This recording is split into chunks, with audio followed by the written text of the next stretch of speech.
Hello friends, स्वागत है आपका नेक्स्ट टीचर्स प्लेटफॉर्म पर। आशा करते हैं आप सभी अच्छे होंगे और अपनी तैयारी अच्छे से कर रहे होंगे। आज हम सीडीपी के टॉपिक शिशुअवस्था, बाल्यावस्था और किशोरावस्था को अच्छे से पढ़ने वाले हैं। तो चलिए बिना किसी देरी के स्टार्ट करते हैं। फर्स्ट क्वेश्चन है, शिशुअवस्था की अवधि किस आयु तक मानी जाती है? शिशुअवस्था की अवधि किस आयु तक मानी जाती है? ऑप्शन है 0 से 3 वर्ष, 5 से 10 वर्ष, 0 से 5 वर्ष और 6 से 12 वर्ष। शिशुअवस्था की जो अवधि मानी जाती है 0 से 5 वर्ष मानी जाती है। अगर इस क्वेश्चन की जगह यह आता कि जिन पियाजी के अनुसार शिशुअवस्था की अवधि क्या मानी जाती है, तो 0 से 2 वर्ष हो जाती है। ठीक है, डिपेंड करता है क्वेश्चन क्या पूछा जा रहा है और ऑप्शन क्या दिए हैं। ठीक है, अगर किसी प्रतिपादक के अनुसार अगर आपको किसी भी अवस्था की अवधि पूछी जाती है तो वो उसके अनुसार होगी। ठीक है, नेक्स्ट क्वेश्चन है, शिशुअवस्था को किसका आधारशिला काल कहा गया है? ठीक है, ऑप्शन है वृद्धावस्था का, बालक के भविष्य जीवन का, किशोरावस्था का, शिक्षा जीवन का। तो इसका आंसर होगा बालक के जीवन भविष्य जीवन का, क्योंकि शिशुअवस्था एक ऐसी अवस्था है जिसमें बालक के भविष्य को देखा जा सकता है। ये भविष्यवाणी की जा सकती है कि बच्चे किस उम्र तक या अपने जीवन में क्या बन सकता है। ठीक है, शिशुअवस्था की बात करते हैं तो शिशुअवस्था भावी जीवन के आधारशिला का काल कहा गया है ना। और क्रो ने कहा है कि 20वीं शताब्दी को बालक की शताब्दी कहा गया है ना। और इसकी क्या क्या विशेषता हो सकती है शिशुअवस्था की? इस अवस्था को खिलौने की अवस्था कहा गया है, टॉय एज कहा गया है, खतरनाक काल कहा गया, अभिली काल कहा गया है, अजीबोगरीब अवस्था कहा गया है, चटर बॉक्स अवस्था कहा गया है। पियाजे ने इसको नेमिंग एक्सप्लोजन कहा है ना। जीवन का सबसे महत्वपूर्ण काल है ना, क्योंकि बालक का 85 to 90% बालक के मस्तिष्क का विकास हो जाता है ना। इसलिए बहुत इम्पोर्टेंट स्टेज है बालक की। ओके, नेक्स्ट क्वेश्चन है, शिशुअवस्था में उचित निर्देशन और निर्देशित निरीक्षण से क्या किया जा सकता है? शिशुअवस्था में उचित निर्देशन और निरीक्षण से क्या किया जा सकता है? ऑप्शन है शरीर की वृद्धि रोकना, खेल की आदत बदलना, उचित व उत्तम विकास किया जा सकता है, भाषा का नाश किया जा सकता है। बहुत ही सिंपल है, उचित व उत्तम विकास किया जा सकता है। जैसे कि पहले बताया मैंने कि 85 to 90% बच्चे के मस्तिष्क का विकास हो जाता है। उस समय अगर आप उसे उचित निर्देशन और उचित निरीक्षण देते हैं तो बच्चा बहुत अच्छे से डेवलप होता है, उसके मस्तिष्क का विकास बहुत अच्छे से होता है। आप बच्चे की जैसी आदत डलवाना चाहते हो, जैसा उसे उसका नेचर कैरेक्टर बनाना चाहते हो, वैसा बन जाता है। कहते हैं ना, बच्चे गीली मिट्टी होती है, जिस तरह का आकार दे सकते हो दे दो, है ना। नेक्स्ट क्वेश्चन है,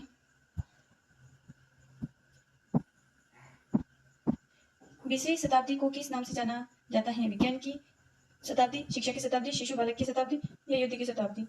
तो आंसर होगा शिशु बालक की शताब्दी। ये बात किसने कही है? क्रो ने कही है। ठीक है, फ्रायड ने कहा है कि मनुष्य जो कुछ भी बनना चाहता है ना, वो 4 से 5 वर्षों में बन जाता है। ठीक है, ये इंपॉर्टेंट स्टेटमेंट है फ्रायड का। ओके, जॉन लॉक ने भी कहा है कि बालक का मस्तिष्क कोरी स्लेट है और यह उस पर अपने अनुभव लिखता है। और कोरी स्लेट को एक वर्ड बताया गया है जॉन लॉक ने, जिसको टेबुलर रासा कहा गया है। जॉन लॉक ने क्या कहा है? कोरी स्लेट को टेबुला रासा। ठीक है, नेक्स्ट क्वेश्चन है, अंग्रेजी में the 20th century has come to be designed as किस प्रकार पूरा होता है? इस स्टेटमेंट को हमें कंप्लीट करना है। The age of learning, the century of the child, the time of science, the golden age. 20वीं सदी का बालक को 20वीं शताब्दी को शिशु या बालक की शताब्दी कहा गया है। तो the century of the child. ठीक है, किसने कहा है? ये क्रो ने। नेक्स्ट है, शिशुअवस्था को क्या कहा जाता है? किशोरावस्था, इसका एक और नाम पूछा गया है, वृद्धावस्था, शिशुअवस्था, यौनावस्था। सिंपल है, शिशुअवस्था कहा जाता है। ठीक है, इसे इंग्लिश में इनफेंसी स्टेज कहा जाता है, 0 से 5 साल, है ना। नेक्स्ट क्वेश्चन है, शिशु अवस्था में किसकी सबसे अधिक आवश्यकता होती है? कठोर अनुशासन, खेलकूद, उचित निर्देशन व शिक्षण और परीक्षा। इसका आंसर है उचित निर्देशन और निरीक्षण। अभी हम डिस्कस करके आए हुए हैं कि उचित निर्देशन और निरीक्षण क्यों इंपॉर्टेंट है ना। क्योंकि स्ट्रेंग ने कहा है कि प्रथम 2 वर्षों में बालक अपने भावी जीवन की आधारशिला रखता है ना। और गुड एनफ ने कहा है कि व्यक्ति का जितना भी मानसिक विकास होता है उसका आधा 3 वर्ष की आयु तक हो जाता है। वहीं न्यूमैन ने कहा है कि 5 वर्ष तक की अवस्था मस्तिष्क के लिए बहुत ग्रहणशील होती है। मतलब इस एज में बच्चा बहुत जल्दी सीखता है, वो जल्दी दिमाग में बिठा लेता है जो भी चीज हम उसे सिखाना चाहते हैं, है ना। नेक्स्ट क्वेश्चन है, शैशवावस्था में उचित विकास से क्या प्रभावित होता है? सामाजिक जीवन, भूतकाल, भविष्य जीवन, केवल शारीरिक विकास। केवल नेगेटिव वर्ड, ये तो गलत हो जाएगा, भूतकाल की बात हो नहीं रही है ना। उचित विकास से क्या प्रभाव पड़ेगा? अगर आप उसका अच्छे से उचित निर्देशन निरीक्षण देंगे तो उसका विकास भी उचित होगा और वह अपने भविष्य जीवन में आगे बढ़ेगा। उसके भविष्य की कहा जाता है कि शैशवावस्था बालक के लिए भविष्य में उसका स्थान क्या होगा। एडलर के अनुसार शिशु के जन्म के कुछ समय बाद ही यह निश्चित किया जा सकता है कि भविष्य में क्या कर पाएगा, क्या बन पाएगा, उसका क्या स्थान होगा। ठीक है, नेक्स्ट क्वेश्चन है, किसी शताब्दी में शिशु पर सर्वाधिक अनुसंधान हुआ है? कौन सी शताब्दी ऐसी जहां सबसे ज्यादा शिशुओं पर अनुसंधान हुआ है, मतलब उन पर रिसर्च हुई है, उनके बारे में ज्यादा से ज्यादा जाना गया है? 19वीं, 20वीं शताब्दी, 21वीं, 18वीं? 20वीं शताब्दी में सबसे ज्यादा शिशुओं पर अनुसंधान हुआ है। इसीलिए तो कुरान ने कहा है कि 20वीं शताब्दी को शिशु या बालक की शताब्दी कहा गया है। The 20th century has come to be designated as the century of the child. ठीक है, नेक्स्ट क्वेश्चन है, शैशवावस्था को किस रूप में देखा जाता है? शिक्षण का समय, नींव रखने का काल, खेल का काल या सोचने का काल? इसका आंसर होगा नींव रखने का काल, क्योंकि शैशवावस्था में बालक के भविष्य की नींव रखी जाती है। ठीक है, नेक्स्ट क्वेश्चन है,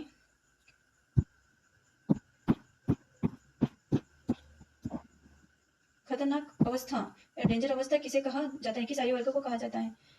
0 से 2 वर्ष, 2 से 6 वर्ष, 6 से 12 वर्ष, 12 से 18 वर्ष?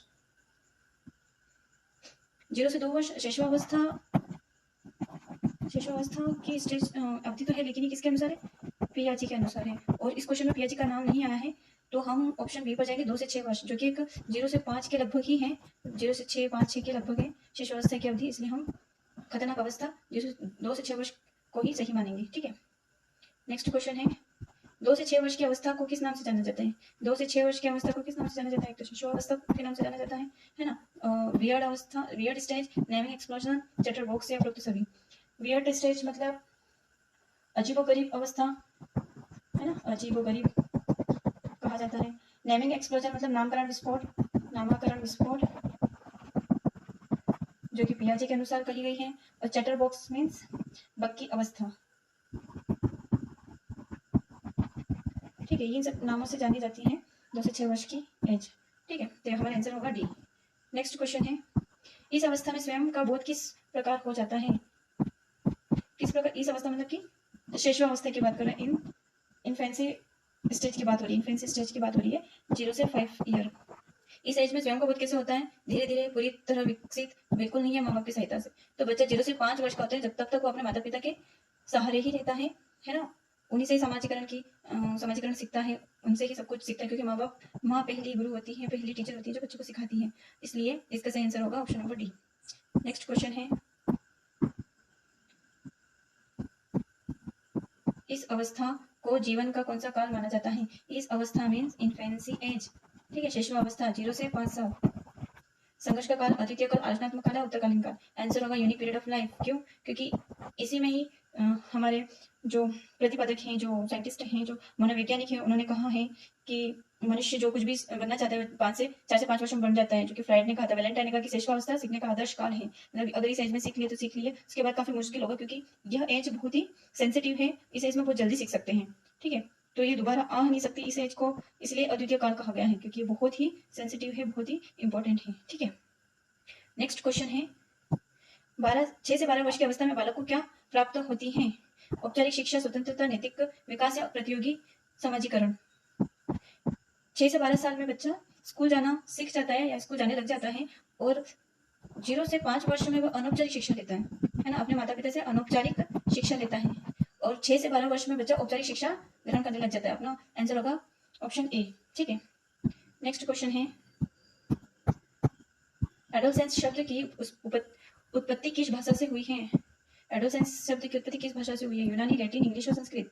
हमारा ऑप्शन होगा ऑप्शन बी, लैटिन। ये प्रीवियस ईयर क्वेश्चन है, 2022 में पूछा गया था। नेक्स्ट क्वेश्चन है, स्टैनले हॉल ने किशोरावस्था को किस प्रकार की अवस्था कहा है? Golden age, period of identity, strong and stress, silent age? तो स्टैनले हॉल ने स्ट्रॉन्ग एंड साइलेंट एज कहा है किशोरावस्था को। इन्होंने संघर्ष और तनाव का काल कहा है किशोरावस्था को, स्टैनले हॉल ने, है ना। नेक्स्ट क्वेश्चन है, 11 से 14 वर्ष की अवस्था को क्या कहा जाता है? 11 से 14 वर्ष की अवस्था को क्या कहा जाता है? Teen age, early adolescence, game age, period of play. तो 11 से 14 साल की अवस्था को कहा जाता है अर्ली एडोलेसेंस, मतलब कि उत्तर किशोरावस्था कहा जाता है ना।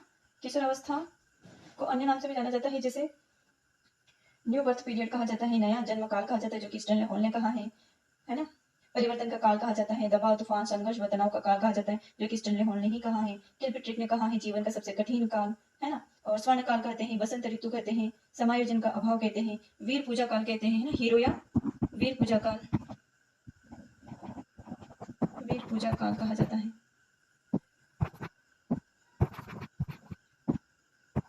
वीर पूजा काल कहा जाता है ना। और कह सकते हैं जो किशोर अवस्था में जो बालक होते हैं वो दिवा स्वप्न की प्रवृत्ति रहते हैं, कल्पना, डे ड्रीम में खोए रहते हैं ना। अमूर्त चिंतन की अवस्था है, क्योंकि अमूर्त चिंतन कर पाते हैं। ठीक है, नेक्स्ट क्वेश्चन है, किस अवस्था में हीरो पूजा होती है? देखिए क्वेश्चन आ गया है, किस अवस्था में? शिशुअवस्था, बाल्यावस्था, किशोरावस्था, प्रौढ़ावस्था। तो किशोर अवस्था में हीरो पूजा होती है। ठीक है, नेक्स्ट क्वेश्चन है,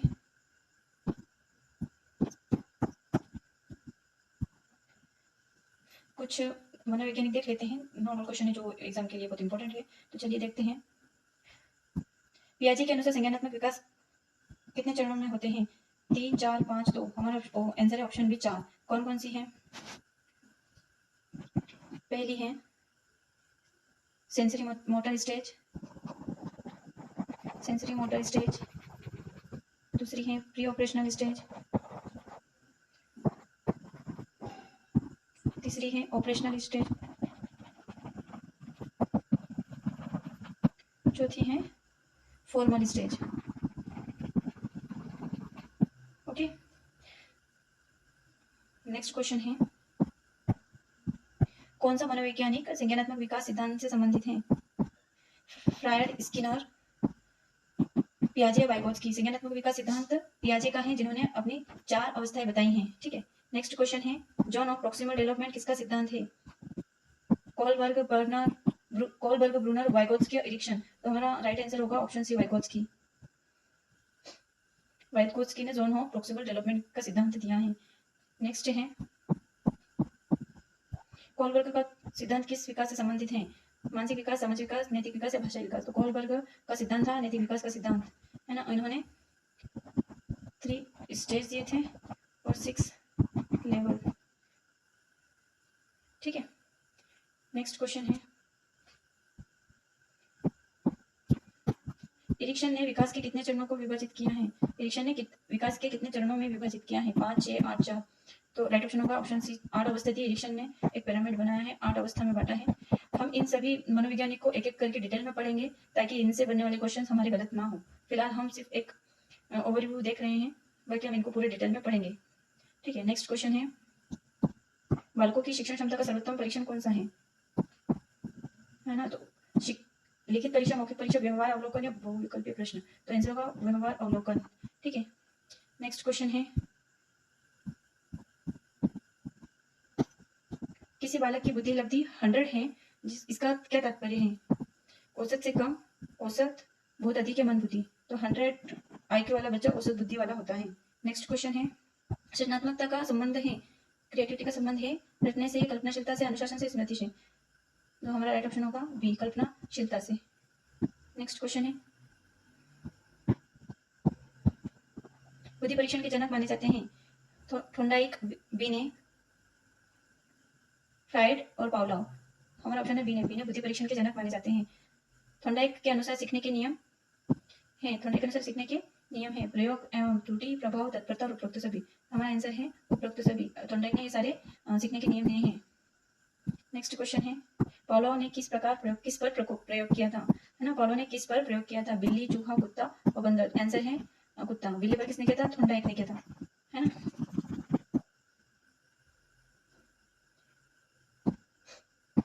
नेक्स्ट है, स्किनर का प्रयोग आधारित था, या स्किनर ने कौन सा सिद्धांत दिया था? ऑपरेंट कंडीशनर का सिद्धांत दिया था। क्लासिकल कंडीशनर, वाइगोत्स्की, है ना। ऑब्जर्वेशन लर्निंग तो कोई है नहीं, इंसेक्ट लर्निंग भी। ठीक है, नेक्स्ट क्वेश्चन है, नेक्स्ट क्वेश्चन आपके लिए होमवर्क क्वेश्चन रहेगा, जो कि आपको कमेंट में इसका आंसर देना है। ठीक है, होमवर्क कमेंट में आप इसका आंसर जरूर दीजिएगा। नेक्स्ट क्वेश्चन, थोंडाइक के सीखने के नियम में कौन सा प्रमुख है? अभ्यास का नियम, समानुपात का नियम, तुलना का नियम या नॉन ऑफ दिस? तो अभ्यास का नियम थोंडाइक का सीखने का नियम है। अभ्यास का नियम, प्रभाव का नियम और तत्परता का नियम, ये 3 नियम दिए हैं थोंडाइक ने। मुख्य नियम है 5 गौण नियम है। जो जब हम थोंडाइक को डिटेल में पढ़ेंगे तब मैं आपको थोंडाइक के मुख्य नियम और गौण नियम के बारे में डिटेल में बताऊंगी।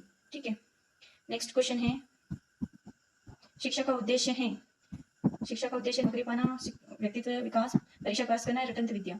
तो इसका आंसर होगा व्यक्तित्व विकास करना। ठीक है, नेक्स्ट क्वेश्चन है, समाज शिक्षा का मुख्य उद्देश्य क्या है? केवल विशेष बच्चों को पढ़ाना, सभी को समान अवसर देना, होम स्कूलिंग या प्राइवेट शिक्षा? सभी को समान अवसर देना ही समाज शिक्षा है। चाहे वह विशेष बालक हो, प्रतिभाशाली बालक हो, सामान्य बालक हो, है ना, कोई उसमें डिसेबिलिटी हो, सभी को समान एक छत के नीचे समान अवसर देना ही समाज शिक्षा कही जाती है। आज का लास्ट क्वेश्चन, किस अधिगम शैली में बच्चा सबसे अधिक सीखता है? ऐसे कौन सा तरीका है जिसमें बच्चा सबसे अच्छा सीखेगा? श्रोता, दृष्टि, क्रिया करके, रटना। रटना तो नेगेटिव शब्द हो गया, ये तो हो नहीं सकता। सबसे बेस्ट होगा क्रिया करके सीखना। बच्चा जब करता है ना तो ज्यादा सीखता है, क्योंकि करने में सारे सेंसेस काम करते हैं, देखना, बोलना, सुनना, करना, सब कुछ काम करता है, इसलिए वो जल्दी सीखता है। ठीक है, तो चलिए आज हमने शिशुअवस्था, बाल्यावस्था और किशोरावस्था के कुछ महत्वपूर्ण क्वेश्चंस को करा है। आशा करती हूँ समझ में आया होगा, और जो होमवर्क क्वेश्चन छोड़ा है उसको आप जरूर कमेंट में उसका आंसर दीजिएगा। देखते हैं आपकी कितनी तैयारी है। ठीक है, तो चलिए मिलते हैं कल। जय हिंद, धन्यवाद।